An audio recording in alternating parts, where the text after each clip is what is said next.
Good evening and welcome on in to another edition of From Day One. Normally, the auditor subsits and Karens would be here to rock us through the evening, but tonight, I figured, why not go ahead and take an old world approach. An ancient world approach, more like it. And yes, unfortunately, somebody let loose the flatards. Flat Earthers have invaded tonight, and that's who we will have as the audio track in the background as we rock through Dominion. However, to hold our hands and try to save us through the craziness, we do have Father Skeptic. Let's rock through Dominion as we handle the flatards. Hey guys, today we're going to be discussing a video I came across by certified flat earth idiot Jeranism, or Jism for short. Now in our first two flat earth videos, we destroyed Flattard Delano TV, and Delano, if you are watching this, you are a fucking idiot. Ding. While Delano TV was an easy target for me because he provides no proof and no evidence to back his claims, Jism, on the other hand, actually believes that he can prove mathematically and scientifically observational reality using a flat earth model. And as you will see, his favorite argument is the argument of perspective. Now, the law of perspective is a mathematical equation that can accurately predict how objects will shrink uniformly as they move away from an observer. Essentially, all flat earthers prescribe perspective to describe what occurs when the sun sets below the horizon, because on a flat earth there is no curvature. The sun simply gets so far away that it vanishes from sight at the horizon. But by using basic geometry and trigonometry, you will see that this argument falls apart under minimal mathematical scrutiny. Hey, we use GPS for everything. Yep, really funny. Let's just trust GPS, everyone. I mean, pay no attention to the fact that it's owned by the U.S. government, operated by the U.S. Air Force. Yeah, let's also pay no attention to the fact that if you put in the coordinates, it gets you where you want to go almost every single fucking time. And let's also pay no attention to the fact that even if fucking Hitler owned and operated GPS, it would still get you where you want to go almost every single fucking time. And let's pay no attention to the fact that you are a fucking idiot. And Let's just say, I want to it's a dig. simple test. I set 2 points level with each other using the water surface as the level. And so that the height of the instrument is the same height above the water as the target that I'm pointing on. And the purpose of this sketch is to get across this relationship, that the horizontal plane is perpendicular to the direction of the vertical plumb line. Okay? And so I took pictures with my telescope Drugs are bad, okay. And you can see that the target is below that line. Of course, this is very exaggerated. Like your brain? One of those pictures. It looks like this. Okay? And Okay. I've got it, looking at it from the other direction as well. Same thing. Now, what does that tell you? That you're an idiot? It tells you that if the Earth were flat, then the vertical plumb line would be parallel everywhere. There would be this inclination would not exist. It would be parallel, and the sum of the zenith angles would be 90, no matter what. So after doing my own research, I found out that Jesse Kozlowski is a professional geodetic surveyor from Maser Consulting out of New Jersey. Geodetic surveyors are necessary for construction projects that occur over great distances, such as railways, highways, and bridges. What Mr. Kozlowski is saying is that plumb lines on a flat Earth should all be parallel to one another. Plumb lines are the vertical lines that intersect the horizontal plane of the Earth at a perpendicular or 90-degree angle. Now, with basic geometry, plumb lines and the zenith angle, you should be able to accurately determine whether the Earth is flat or a globe. So let's see if we can figure this one out ourselves. But first, let's make a few assumptions.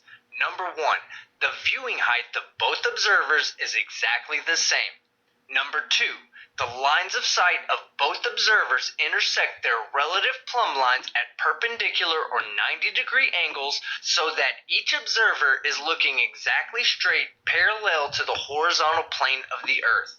Now, if we are living on a flat Earth, all plumb lines should be parallel to one another because all plumb lines should intersect the exact same horizontal plane of the Earth at the exact same perpendicular angle. Using geometry, we can now assert that the lines of sight of both observers are parallel not just to each other, but also to the horizontal plane of the Earth, resulting in a zenith angle of exactly 180 degrees. But if we were living on a globe Earth, then every single plumb line would be leaning away from every other plumb line. And if the two observers maintained their line of sight to be perpendicular to their respective plumb lines, it would be impossible for them to be parallel to one another. The only way to get the line of sights to become parallel is to increase the zenith angle on both observers equally until the line of sights align themselves. And this is exactly what Mr. Kozlowski measured and observed with his experiment. Jism, you are mathematically and geometrically incorrect, and you are a fucking idiot. Ding! What Jesse is showing here is that when you look into the distance, items reduce in size. That's it. Of course, the sum of the zenith angles will always be greater than 180 in all directions, and this is because items do not get larger with distance, they get smaller. And hence, you have angles larger than 180 degrees and will, every time, in every direction. Then he says if the Earth were flat, that the vertical plumb lines would be parallel, and guess what? They are parallel. What you're doing is you're taking an observer's line of sight and looking off in the distance, in which case the sight line will always miss the target high. Not because of curvature, but because you're measuring perspective. Thank you. Oh, wow. Am I really about to try to explain this fucktard's logic? Yes. Jism and I can both agree that as objects move further away, they decrease in size uniformly due to perspective. However, for some fucked off reason, he also believes that as they decrease in size, they drop in elevation. How the fuck is this even possible on a flat Earth, you fucking idiot? Ding. What the law of perspective actually describes is how objects shrink uniformly in size but maintain their relative position to the line of sight of the observer. Jism, what you're saying is factually incorrect, and you are a fucking idiot. Yes, he is. Here, I'll give you a couple of examples to show how fucking wrong you are. Now, anyone can see in this picture that all the metal handrails seem to converge on one single point at the end of the pier. Not only that, but if you drew straight lines along the edges of the planks, they would also all appear to point to that exact same point at the end of the pier. Also, the wooden benches in the middle all seem to rise up to the same exact point. This is a perfect example of how perspective actually works. I've added this small animation to show you perspective in action. Notice how his hands remain in perfect perspective alignment with the metal railing on the outside of the pier. I did not have to increase his elevation. I simply increased his size uniformly, and it appears as though he's coming down the pier towards you. Jism, what I don't think you fucking understand is that arguing that objects drop in elevation as they get further away from you in every direction is an argument for a globe Earth. Thank you, but we don't need any fucking help from any fucking idiots like you. Let's take a look at the raw measurements of Mr. Kozlowski and see if we can find anything interesting. Jesse shows that he measured an 8-inch drop after 7,300 feet. So if he walked to his next target and again measured 7,300 feet, he'd again measure about 8 inches. And if he went from San Francisco to San Diego, measuring section by section of 7,300 feet, he'd cover 2.6 million feet, measuring 8 inches per. So 361 sections of 8 inches each is 2,893 inches, or 241 feet. But San Francisco to San Diego is 500 miles. There should be 31.45 miles of drop.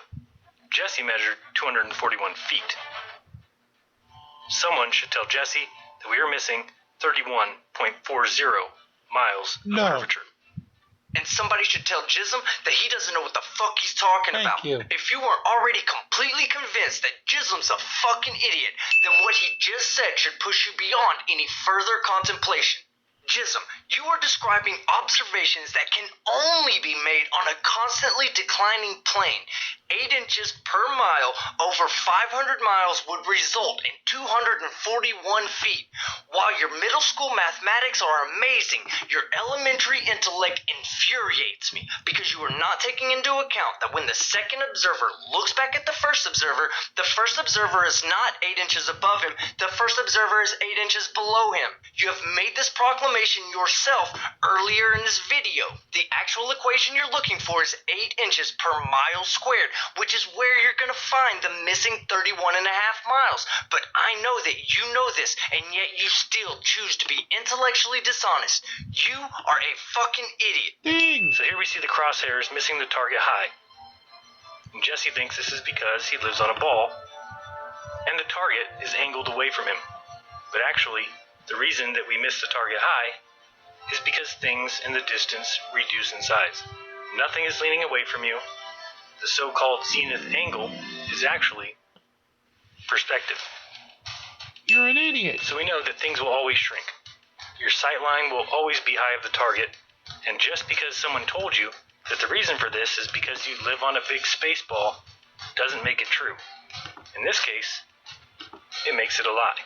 You are a fucking idiot. Ding! Crosshair through my level instrument, sitting on top of the fire tower at Apple Pie Hill at about elevation 256 feet, looking at the Comcast building, which is over 1,000 feet tall, but we are intersecting it at the top rather than somewhere down lower at 256, let's say. Maybe now you can see the problem. Jesse thinks if he looks through a leveled telescope at 256 feet high and looks across 30 miles at the Comcast building, which is over 1,000 feet tall, that his crosshairs should hit that building at 256 feet, as if buildings in the distance remain the same height no matter how far away they are. The truth is that when you look through a telescope, you're looking at a 2D image, a picture or a 2D window in front of you. You can't just take that one person's perspective, because we all know things shrink in the distance. And we know that the telescope does not know. Oh my fucking god, are you fucking kidding me? Yeah, it's time that we end this video. Jism just said that the inability for an inanimate object to comprehend what it's observing is actual proof of a flat earth. Jism, you are a fucking idiot. Jism. Now, I'd like to take the time out to thank Jism and Jism's mom for providing Jism with a basement, a computer, And it Jism. Alright, let's go with another one just because I want to go ahead and get my blood level up. Yeah, it's that kind of day. Hey guys, today we're going to be discussing a video I came across by Flat Earth Neurotard Nathan Thompson.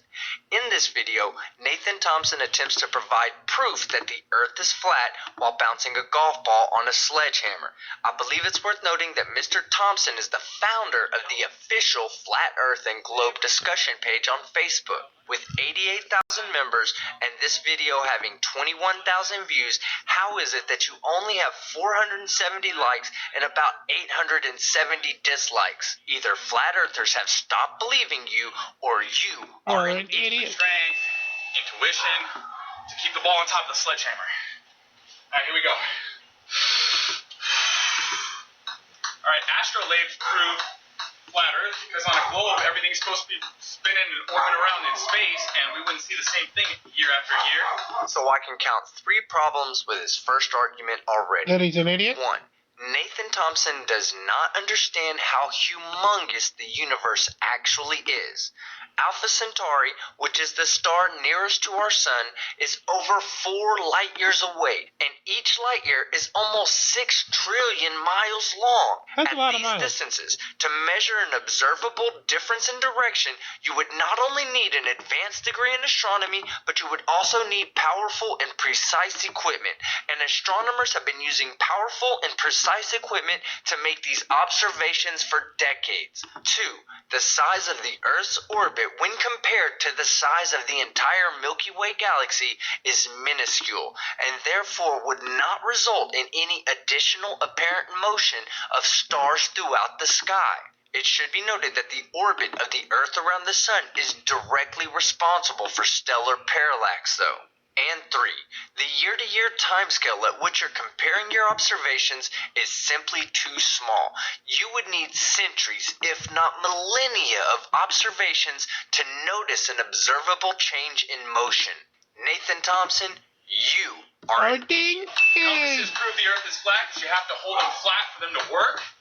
A compass in the southern hemisphere would actually be pointing off into outer space, not at the North Pole, so No. that works. Well, at least you can admit that you don't know what you're talking Thank about you. when it comes to compasses, because you are wrong on both accounts. Number 1, not every compass needs to be held perfectly level to get it to work. Global needles, for instance, can be tilted up to 20 degrees and still point to the North or South poles. Number 2, compasses that work in the northern hemisphere only work in the northern hemisphere, and compasses that work in the southern hemisphere only work in the southern hemisphere. If you are going to be making scientific claims about the functionality of compasses, I suggest you do your research, because you are an idiot. We'll go with a really simple one. Water has no convexity. Water's flat. Bedford level proves that. No. The Bedford level experiment Tell is a 'em. staple to any flat earther's argument. This experiment was conducted by Samuel Rowbotham around 1838. In this experiment, Mr. Rowbotham had his friend paddle down the Bedford River 6 miles. The Bedford River is a completely flat river, and according to globe Earth calculations, there should have been an observed drop of approximately 24 feet due to the curvature of the Earth. Mr. Rowbotham could see his friend and the rowboat in its entirety. Therefore, Mr. Rowbotham concluded that the Earth must be flat. However, Mr. Rowbotham did not take into account atmospheric refraction.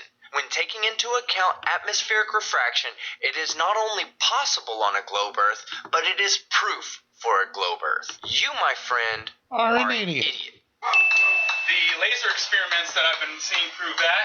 Sight distances prove that. The fact you can zoom in on ships that have gone past the horizon, that proves that water's flat, so...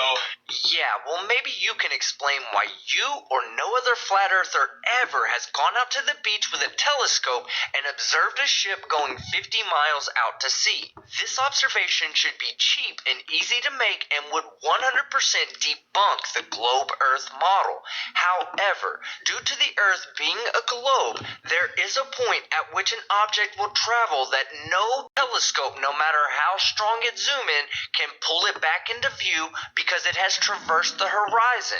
Mr. Thompson, you are an idiot.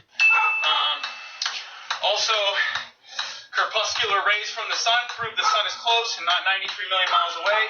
Actually, crepuscular rays do not prove the distance of the sun whatsoever. All rays of light, by nature, will appear to an observer to move parallel to one another. Due to perspective, these rays will appear to diverge from one point as they approach an observer and converge to a similar point as they leave an observer. This is completely due to perspective and has nothing to do with the distance of the sun from the observer. You are an idiot. The drastic variations in temperatures throughout the day, from sunrise to high noon to sunset, those are difficult.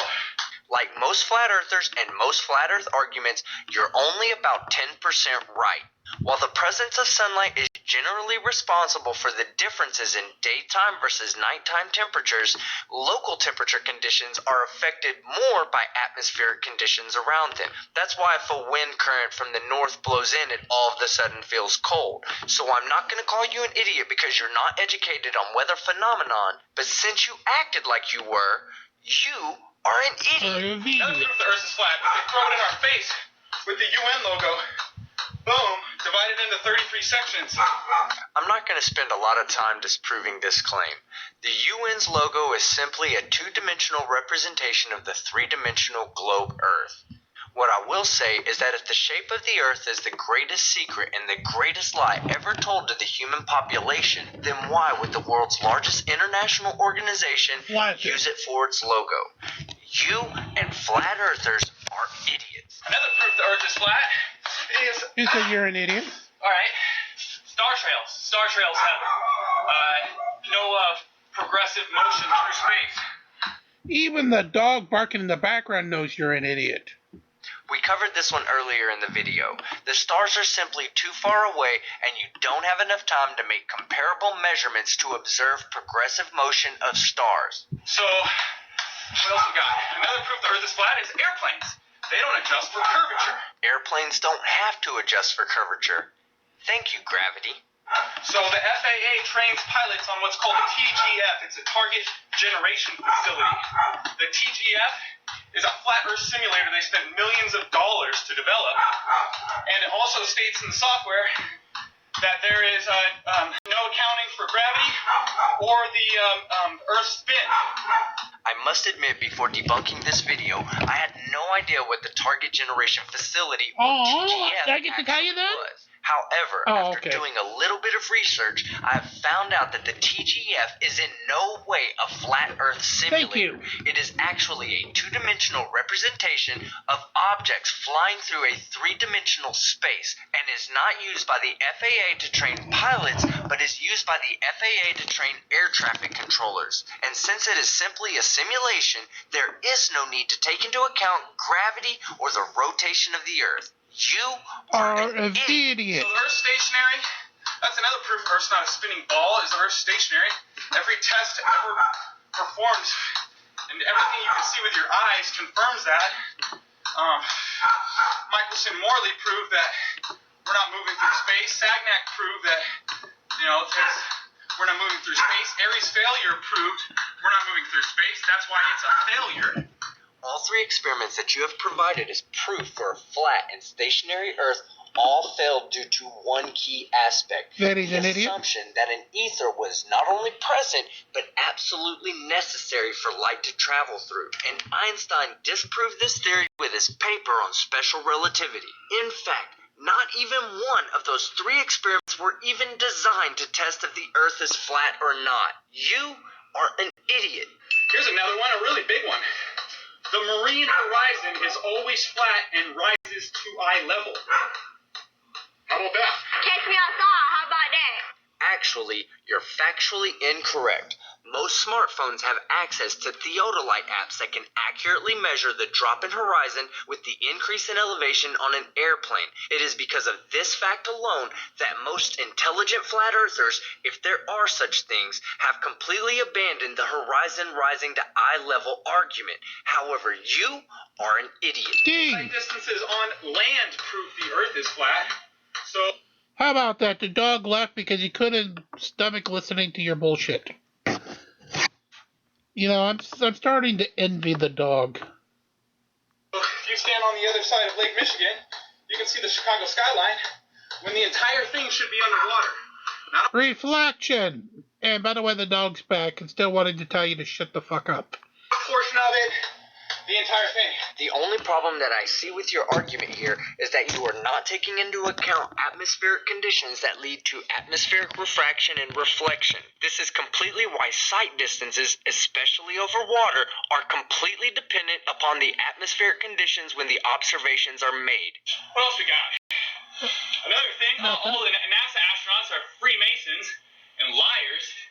According to multiple online sources, of the 536 people that have been to space, only 7 have actually been Freemasons, and another 5 had fathers who were Freemasons. Even if I give you all 12 of those astronauts as having direct ties to Freemasons, that still only accounts for 2.2% of all the people that have been to space. You are a liar and an idiot. They'll take blood oaths to lie to you guys, and then you defend them on the internet when I confront them at Starbucks like a fool. Yeah, well, most honest people do not appreciate an uneducated, unintelligent, dishonest, disingenuous jackass like yourself maliciously confronting a NASA employee while he's at Starbucks getting his coffee about the lies of which you have no proof even exist. Nathan, you are dumb an fuck. idiot. Oh yeah, Colt pendulum. Occult pendulum? Now please, tell me, if a pendulum that proves the Earth is spinning, if that's proof the Earth is spinning, how come anything that's hanging doesn't start doing one of these mothers right here? Anything hanging, if Foucault pendulum proves spinning Earth, should be doing one of those. Foucault's pendulum was a device invented by Léon Foucault at the Paris Observatory in 1851. The pendulum was designed to accurately and repeatedly demonstrate the rotation of the Earth. The engineering design of the pendulum allows it to swing freely without any force interference due to this rotation. So when constructed properly, a free-swinging pendulum will also precess 360 degrees over the length of a day. However, any application of any force to the pendulum will alter its motion along with its precession. Do you really think that by hanging a sledgehammer from your hand, you are actually recreating the Foucault pendulum experiment? You are an idiot. Yes, yes. Another proof the Earth is flat is you don't get heavier the farther away you go from the equator. So, if Earth's a spinning ball, centrifugal force is still a thing. The spinning ball Earth is going to be attempting to hurl you off. I know we have, magic pseudoscience gravity, but even if gravity were real, as you leave the equator, you should get heavier and heavier and heavier. Same way if you're on a merry-go-round and you're going around the outside, and then you move towards the inside, you're going to notice less and less centrifugal force, or less and less outward pull. So that's another proof of Earth's flat. Actually, Mr. Thompson, you are almost correct here, but like most flat earth scientists, you've made some pretty big assumptions instead of doing some fairly easy calculations. As you get further away from the equator, you travel less linear distance in the same amount of time as someone who is on the equator. These differences in latitudes directly result in a difference of centrifugal forces. So let's calculate these differences ourselves. You look like you weigh about 50 kilograms, so we'll use that to estimate the change in weight from the equator to 1 degree south of the North Pole. Given that the gravitational pull is fairly consistent around the globe with minor measurable differences in certain places, we can assert that the gravitational force acting upon you would be approximately 490.33 newtons everywhere on the planet. The centrifugal force trying to throw you off varies at different latitudes due to the linear velocity slowing down to zero as it approaches the pole in either direction. The linear velocity at any latitude can be calculated as follows: 2 pi times the radius of the Earth times the cosine of the latitude divided by the number of seconds in a day. For our example, your linear velocity at 89 degrees north latitude would be approximately 26.49 meters per second, and your linear velocity at the equator would be approximately 463 meters per second. Calculating for centrifugal force is easy. It's simply the mass of an object times its linear velocity squared divided by the circumference of the Earth. At the equator, you have a centrifugal force of approximately 1.681 newtons pushing you outwards, and at 89 degrees north, you have a centrifugal force of approximately 0.006 newtons acting against gravity. Can you see a problem with your argument yet? While the centrifugal force is 1.7 newtons at the equator, there is 490.33 newtons of gravitational force pulling you down. Calculating further, we can determine that you, at 89 degrees north, would weigh 1.003 times your weight at the equator. In other words, if you weigh 50 kilograms at the equator, at 89 degrees north, you would only weigh 50.17 kilograms. You really should math check yourself before making these wild assertions because you look like an idiot. So, yeah, pictures from space. They're all fake, so that's cool. Can't find a legit one. The fake pictures from space argument is probably the most idiotic claim that all flat earthers consistently make. First, most pictures of Earth are taken from low Earth orbit and aren't far enough away to make a complete photo of the entire globe in one snapshot. For those pictures, a complete Earth is created using composites of actual photographs. This method sometimes results in patches of the Earth that unfortunately don't get pictured. Space agencies do their best to make up for these small errors, but in general, the photograph is legitimate. Second, even if you were presented with an actual photo of the globe Earth, like for instance the Japanese Himawari 8 satellite that takes a full globe Earth picture every 10 minutes that is 100% verifiable with local weather patterns, you would not accept it. Flat Earthers are known for their selective acceptance of observable evidence because flat Earthers are idiots. Countries, I don't even care if you say, oh, how would you know what a real picture looks like? The countries are changing sizes, guys. United States, this big in one picture, and it's this big in another picture. That doesn't make any sense, okay?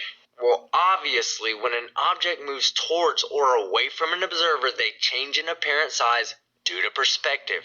Compound that with the fact that the objects are also on a spinning globe, and then really confuse your observations by taking the photo from different cameras at different distances and at different times, and you will obviously notice a considerable difference in their apparent size. What doesn't make sense is that flat earthers like yourself prescribe perspective when an observation supports their claim, but willfully ignores perspective when it contradicts their belief. Nathan Thompson, you are intellectually dishonest and you are an idiot. Marine snipers do not adjust for the Coriolis effect. Miguel Michael Angel can confirm that. He posted his exit paperwork from the military yesterday. The Coriolis effect on a sniper's accuracy is very minute and considered intangible on shots of less than 1 kilometer. However, shots of over 1 kilometer in distance will be affected slightly by the rotation of the Earth. The Coriolis effect is most notable on weather patterns, as all hurricanes in the northern hemisphere rotate counterclockwise and all hurricanes in the southern hemisphere rotate clockwise. Rex Harrison is a Marine sniper and a stuntman. When he shoots a bullet or he jumps out of a moving car, he does not adjust for the Coriolis. Wait, what the? Did you just say that a stuntman jumping out of a car and not having to adjust for the Coriolis effect is actual proof of a flat Earth? Yes, he did. You are an idiot. So, all the physicists can tell you, if Earth was a spinning ball orbiting around the sun, we would have 3 types of angular momentum. So, while actual physicists will agree with you that all 3 forces of angular momentum should be felt, only YouTube physicists will agree that this is actual proof of no cosmic motion and a flat Earth. You are an idiot. So we're going to end this video on this argument right here. And if that this is actual proof of... Alright, you got another one of these morons, because I just want to go and... If I'm going to do it, I'm going to get it all out in one fell swoop. Kind of like, hit it, clear type of situation. Oh, you do? Okay. Go ahead, Father. Hey guys, today's video we're going to be discussing comes from the underdeveloped mind of Mr. Thrive and Survive. Mr. T is a special kind of flat earth idiot that believes the 24-hour daytime sky in the Arctic Circle is observational proof that the earth is flat, because it could not possibly happen on a spinning globe. He asserts that if it was a globe, then the sun would be making a zigzag motion in the sky for everyone living in the Arctic Circle. Mr. T, you are a fucking idiot. But before we get to his video, I would like to make a few statements of facts. Okay. Everywhere within the Arctic Circle will experience at least 1 day a year of 24-hour daylight and at least 1 day a year of 24 hours nighttime. The Arctic Circle is derived from the Earth's tilted axis of rotation of 23.44 degrees and therefore begins at 66.56 degrees north latitude. Beginning on the vernal equinox, the North Pole will receive 24 hours of sunlight every day for 6 months until the autumnal equinox, at which it will begin its 6 months long cycle of 24 hours of nighttime every day. And finally, all points along the edge of the Arctic Circle will experience only 1 day of 24-hour sunlight each year, which is on the summer solstice, and 1 day of 24-hour darkness each year, which is on the winter solstice. So now let's hear what this fucking idiot has to say. Alrighty. No, this is poor animation and poor drawing. I apologize, but you'll be able to get the point, I think. The intelligence level of my viewers is not going to be swayed by your poor animation skills. Even with professional level graphics, a fucking idiot is still a fucking idiot. All right, this is the Earth. All right, and I know it's not the scale, but it doesn't matter. The scale doesn't matter at all. So the scale of You the know, Earth like your and the brain Sun doesn't doesn't matter. matter, right? Then why is it that every flat earther ever uses size and scale to describe perspective? Just ask Jism's dumbass. And typically, when a flat earther tries to use an animation to describe the globe Earth and the Sun in the same picture, they portray the Earth about the size of a lime and the Sun about the size of a pea. However, this is an accurate representation of the relative sizes of the Earth and the Sun, That's quite where big. the Earth is the size of a pea and the Sun is the size of a bowling ball. The Sun's diameter is approximately 865,000 miles wide, while the Earth only has a diameter of about 8,000 miles. That's 110 times as big. If big. you're going to try to debunk the globe model, then you should accurately portray what the model represents. You Correct. are a fucking idiot. Okay, You did. so here's a person, they're above the Arctic Circle, this little red dot here, that represents the pole, okay? What we were taught is that the Earth goes around counterclockwise once every 24 hours, okay? So, and also we're told that if you are up here, above the Arctic Circle, and it is summer, for example, you will see the sun 24 hours. Again, you are completely misrepresenting the model that you are trying to debunk. The only place that you can see a 24-hour sunlight for 6 continuous months is at the North Pole. Any observer standing on the perimeter of the Arctic Circle will only see 24 hours of sunlight 1 day per year on the summer solstice. Flat earthers are generally dishonest when it comes to properly representing the globe Earth model, because flat earthers are fucking idiots. Okay, fine, good. We see the sun 24 hours a day, just like we saw in that video, okay? I've asserted that we're not moving. Whoa. Be careful with the way you use the word assert. You have proposed that we are not moving. To assert something means to state a fact confidently and forcefully. You have absolutely zero proof of your proposition. Therefore, it is impossible for you to assert anything in regards to your proposition. I, however, will assert with confidence and force that you are a fucking idiot. So at 6 a.m. you're here, all right? And you're looking at the sun. Okay, so let me make sure that I understand your fucked up idiot logic. In this picture, the observer is standing on the Arctic Circle and looking due south, with the sun due east or his relative left. Identifying the cardinal directions is going to be key in identifying the fallacies of your argument. So, okay, the observer is looking to their left to see the sun. Got that? Okay, now it's 12 noon, okay? The observer sees the sun straight out, okay? Which means when the observer was down here, what happened? They were looking to the left, and now they're looking straight out. That means the sun has appeared to move to the right in the sky. So 6 hours after your initial observation, the globe has rotated by 90 degrees. The observer is still standing in the same spot on the Arctic Circle and is still facing due south. But the sun is now directly in front of him. We can both agree that the sun will have appeared to traverse the sky from the observer's left to the observer's center. Okay, now at 6 p.m., now what has happened? The observer has to look to his right to see the sun. Alrighty? So 6 more hours have passed. The globe is rotated another 90 degrees on its axis. The observer has not moved and is still facing due south. The sun is due west and has appeared to traverse the sky from his relative center to his relative right. Let's go another 3 hours up, all right? Midnight.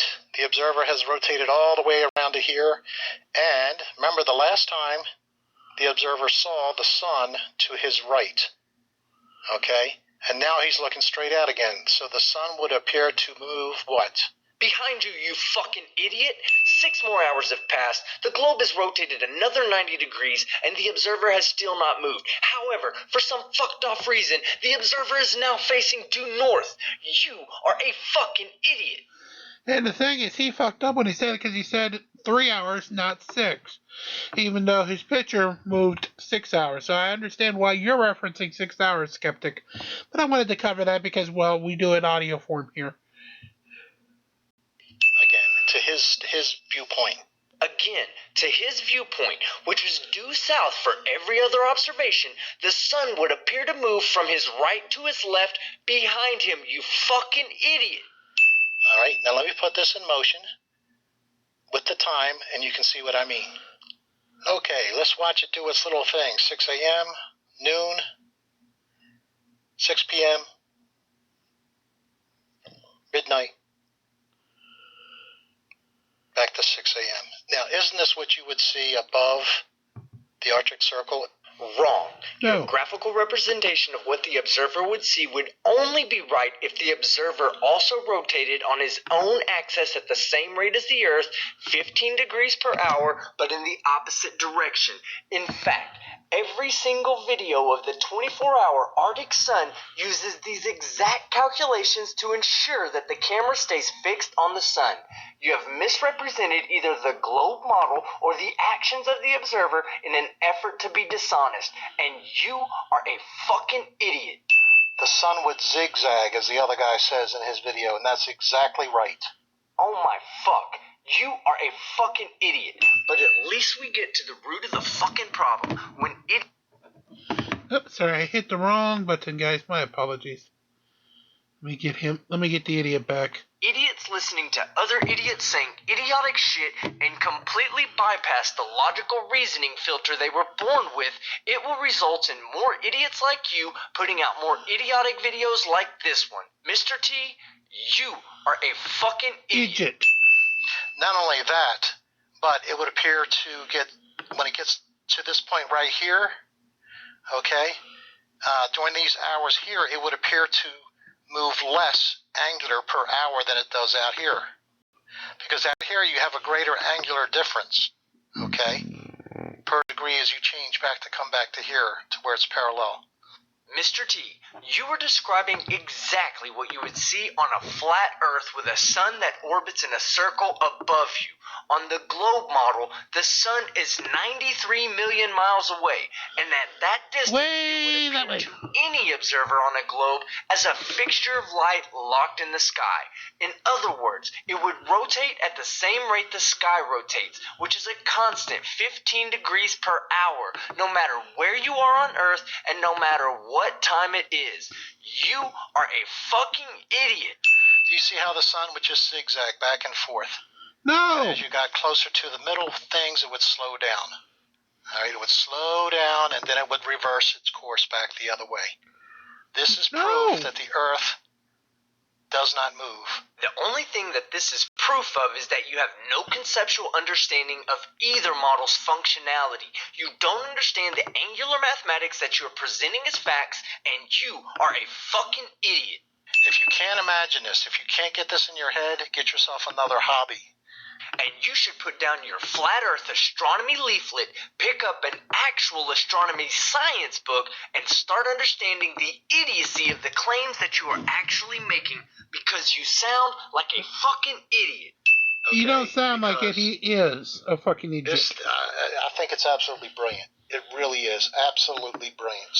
Yeah, well, I'm sure a monkey would find the idea of a light bulb brilliant as well. It only proves the fact that you are a simpleton, and you are a fucking idiot. Makes sense? Hope so. Hope that makes sense.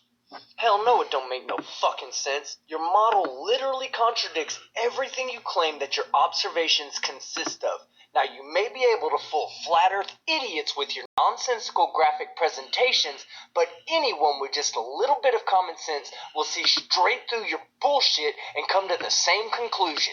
that you are a fucking idiot. And he's going to view the sun, okay, as he's going around in a circle. And this thing here is what's going to happen is he's going to get this kind of a perspective. It's going to swing around like this. Again, you are not accurately representing what you are asserting to be true. By your own demonstration, the orange line represents the observer's line of sight. If the observer didn't rotate, then the sun would appear to go left to right while it is in front of him and right to left when it is behind him. In other words, the observer would have to rotate at the same speed of the Earth's rotation and in the opposite direction to maintain a direct line of sight with the sun. I created this graphic to help you visualize your mistake. For simplicity purposes, we are going to assume that the initial observation is made at 6 a.m. and is due east relative to the observer's longitude. This model accurately demonstrates the faults of your idiotic claims. At 12 p.m., the observer would have had to have rotated 15 degrees per hour so that he can remain transfixed on the sun, which would then be due south. At 6 p.m., he would have to rotate another 90 degrees to maintain a line of sight on the sun, because the sun would then appear to be due west. Another 6 hours and another 90 degrees of rotation will have him observing the sun due north. And finally, the last 90 degrees of rotation occurs the following day at 6 a.m. and will again be facing due east. These predictions accurately match what we observe in reality, and you are a fucking idiot. So the sun is going to go left and right, left and right. It's never going to go around in a circle. You're the one going around in a circle, according to science. I think you mean to say, according to everyone who is smarter than you are, according to everything we observe in reality, according to repeatable and verifiable experiments in mathematics, and according to me, you are a fucking idiot. Okay, imagine where the cursor is here, touching the earth. That's the person. Okay, he's the one spinning around on the earth looking at the sun. Can you see how it would go left and then to his right, then to his left and to his right? It would zigzag back and forth. Okay? I can only assume that flat earthers have such a hard time understanding this observational reality because observational reality takes place in 3 dimensions and flat earthers are stuck living in 2 because all flat earthers are fucking idiots. We don't move, people. We don't move. Here's the proof. Show it to anybody. Let them debug this one. Debug it. That's what it'll take. Some sort of error in a program to get this one wrong. Actually, Mr. T, it only took a misunderstanding of observational reality, a complete lack of intellectual integrity, a nonsensical knowledge base, and a YouTube astronomy degree because you are a fucking idiot. Now, I'd like to take the time out to thank Mr. Thrive. Mr. Moron and Moron? Alright. Let's see. We got 13 minutes. You got one more? Alright, that's about all I'm going to stomach is one more, too. So let's do one more.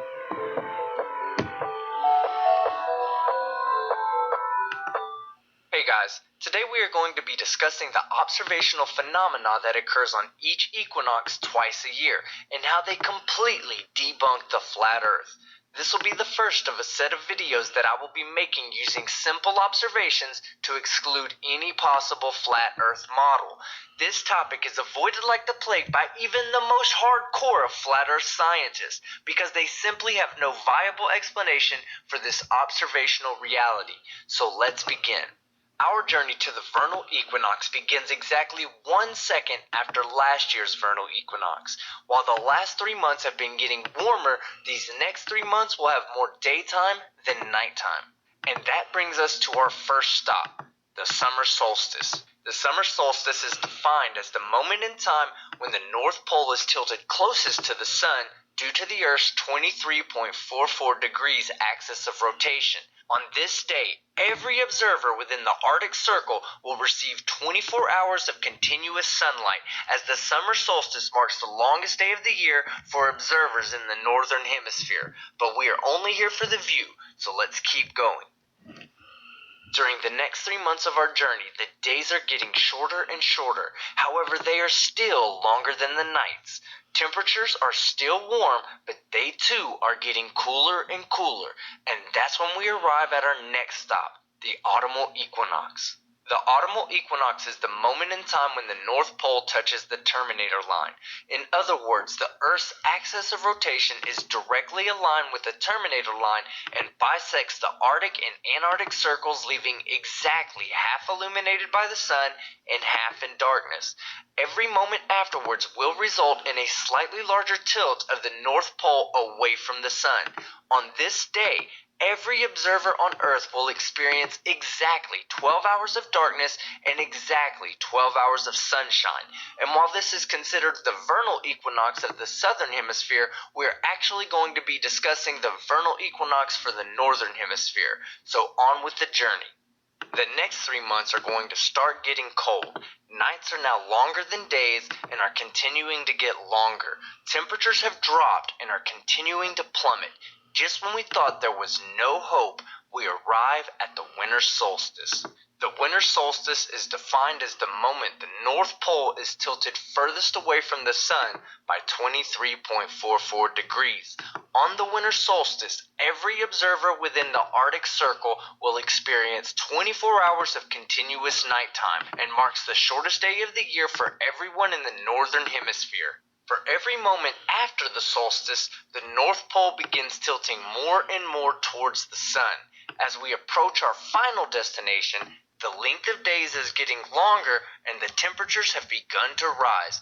And that brings us to our final stop, the vernal equinox. The vernal equinox occurs when the North and South Pole simultaneously touch the Terminator Line, resulting in the Arctic and Antarctic circles to be bisected by the shadow of the Earth. This is the second day of the year that every observer on Earth will experience 12 hours of daytime and 12 hours of nighttime. The vernal equinox in the northern hemisphere is considered the most important day of the year due to 88% of the Earth's population living north of the equator. The equinox is defined as the moment the ecliptic crosses the celestial equator. The celestial equator is the plane that projects infinitely in all directions in space along the equator of the Earth. The ecliptic is the orbital plane of the Earth around the sun, and solar noon is the line of longitude that lies directly under the sun. The equinox moment occurs when all three planes intersect at the same point on Earth. Every moment before and after the equinox moment will result in a misalignment of these planes until the next equinox moment 6 months later. The Terminator Line is the line that runs around the globe and separates the night side of the Earth from the day side of the Earth. The equinox moment can also be described as the moment the Terminator Line crosses both poles at the same time. Every moment afterwards, the North Pole will be in continuous sunlight and point more and more towards the sun. During the equinox, any observer standing on the sunrise side of the Terminator Line will observe the sun rising due east. Due to the sun's distance from Earth and humongous size, it does not matter where you are on Earth, you will see the sunrise due east. Unfortunately for flat earthers, this is the ultimate nail in the coffin. In fact, out of the multitude of flat earth models that have been fantasized, not one model yet has been designed that describes this actual observation. Another equinox observation that results in a failed flat earth prediction is the Terminator Line itself. On the equinoxes, the Terminator Line runs directly from the North Pole to the South Pole. When placed on a flat earth map, this results in some major problems. When solar noon is above Middle Africa, the linear distances to Nova Scotia and northeastern Russia are shorter than the linear distances to northern Argentina and eastern Australia. However, for some reason, Nova Scotia and Russia are in darkness and Argentina and Australia are illuminated. There is no current light technology that we know of that allows these sorts of observations to occur naturally. Therefore, we can conclude that the flat earth map fails to explain this observation. As you can see in this model of a globe Earth, it is entirely possible, to the point that it is logically predictable, that the Terminator Line would naturally run from the North Pole to the South Pole without violating any natural properties of lights and shadows. During the sunrise on the equinox, any observer on the Terminator Line would observe the sun rising due east. This is completely due to the fact that the sun is extremely far away and absolutely huge. A significant difference in distance from the Earth or diameter of the sun would result in a difference in the predicted position of the sun compared to what we actually observe in reality. For example, an observer standing in the southern hemisphere would not see the sun rise due east, but would see the sun rise significantly north of due east. In fact, no observer on a flat Earth would ever see the sun rise due east. The sun would always rise north of due east and would get further and further north as you moved further and further south. Observational reality completely proves that the flat Earth model cannot explain this observation. Observers standing on the Terminator Line at sunset would observe the same phenomenon but facing due west. Again, any significant difference in the sun's size or distance from the Earth would completely result in observations that do not match reality, and by using logical reasoning and deduction, we can reduce the possibility of the flat Earth being able to explain the equinox sunset observations. Well, now that we have shown that the flat Earth has no explanation for the observations made at sunrise and sunset for every observer on Earth, maybe solar noon will help the flat Earth idiots who still aren't convinced. On a globe Earth, solar noon on the equinox has several importances. When solar noon crosses your line of longitude, you can take a measurement of the shadow cast by a straight object perpendicular to the Earth to determine your latitude. And if you know your latitude, you can accurately predict where the sun will be in the sky at solar noon. Just adjust your angle of inclination from the horizon up by 90 degrees minus your latitude. For instance, at the Tropic of Cancer, which is 23.44 degrees north latitude, the sun will cross solar noon at 66.56 degrees above the horizon. If we use the common flat Earth distance assertion of 3,000 miles high, we can use trigonometry to determine the angle of inclination that is predicted by the flat Earth model. With the linear distance of roughly 1,620 miles and with the sun's height of 3,000 miles, we can take the inverse tangent of 3,000 miles divided by 1,619.3 miles, resulting in a calculated angle of inclination of 61.64 degrees. This is simply not what we observe in reality and therefore should not be accepted as a logical possibility. In fact, at solar noon, the only place where the flat Earth model matches actual observations is on the equator. Every other latitude will result in a flat Earth failure and prediction of where the sun should be. This is why the equinox is a topic of avoidance by all flat earthers. Almost every observable measurement that can be predicted with absolute accuracy on a globe Earth model will absolutely result in a failure when compared to any flat Earth model's predictions. Sorry, flat earthers, but the Earth is a globe, and you are an idiot. Now, I'd like to take the time out to thank you guys for watching this video. Thank you very much. Hey everyone, so it's been almost Okay, Godless Engineer, as much as I like you, and we're not with you tonight.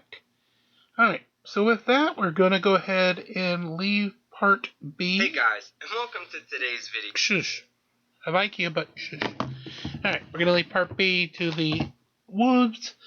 We'll come back to conclude this fight later, as we have the final portion of our duel with Graham Hancock. Until then, please make sure you do like, share, and subscribe. Release the Krakens, and of course, be kind to one another as we march along here, as we do every night from day one. Till we see you in the overnight, have a great evening, and thanks for watching.